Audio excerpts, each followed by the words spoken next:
Now we hear from actor Andy Burke in a What For film special and about how he played his part in making Django Away. Meet Daniel Hutchings, an aspiring entertainer who lives on the outskirts of the entertainment industry. In his new film, Django Away. How did we meet? Through Sean McGowan. I've been friends with Sean since our days at Contact Youth Theatre. So Sean kind of, gave me a ring and says, look, I'm doing this project with this crazy guy. Do you fancy getting on board? And I kind of thought, hold on, what's this about? What are you roping me into? Anyway, met Daniel in a coffee shop in Manchester, and I really liked his thoughts and ideas on Django Away, and I thought, yeah, I'm game. The story goes he roams the land, away from the past, towards the future, without a home and no particular destination, with a steely determination to put wrongs right. So the story goes. At the time I was in between filming parts of Cucumber, and I liked the contrast in between, say, Cucumber and doing this project. And plus I was quite fortunate that I'd done an advert, so it meant that money wasn't really an issue, and it's really quite nice to kind of help young aspiring directors. And the other one is being quite creative myself.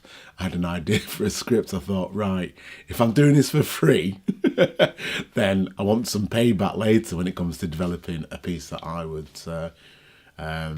interested in doing and developing. And I'm thinking, in wanting to do that, I was kind of thought, right, here's someone I think I could actually work with in the future and have no issues about kind of like expecting that call and not putting them on block. Do forgive me, I do love improving with American dialect. It ended up being fun, really.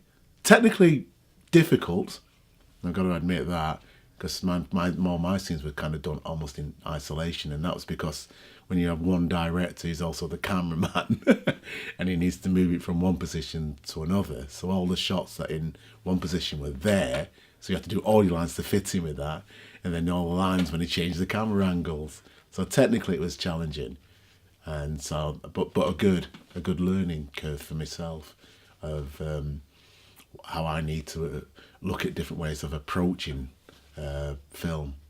Most satisfying moment was actually seeing the end product.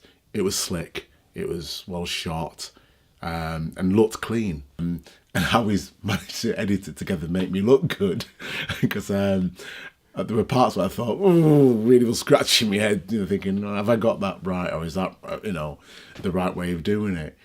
But like it says, when it was all kind of edited together within the whole film and seeing it all together, I actually thought, yeah, that's pretty good. Makes me look good in it. Cut. The similarity between Daniel's project and Do Cucumber was the fact that everybody who came into the project really believed in the actual project. The theme of Cucumber was paramount and important to everybody involved in it, and it's the same with Daniel's project or being involved in this film. Everyone kind of came because we wanted to be involved in it. We'd all come together just to make sure the project got finished. I mean, we kind of need people like Daniel who are being creative, doing it on a no budget, fixed budget at this scale, because what you concentrate on then is not just the technical side of it, of the limits or the constraints of that, but actually about the story. And if we develop a good story, then that's the forward thinking that we need to take place in British film. I mean, I'd be advocating for any actor to say if you meet a Daniel, or the Daniel comes up to you and say, look, I'm doing this, I've got this idea, would you give us a hand? And then just say yes, because it's important that we do kind of constantly change the boundaries of our own industry. And we do need the Daniels of this world who are kind of got this crazy idea of making a film on no money, and to be supportive of that creative process, because eventually I believe that it'll pay dividends, Not just to the Daniels of this world, but to us as actors and to the industry that we're in.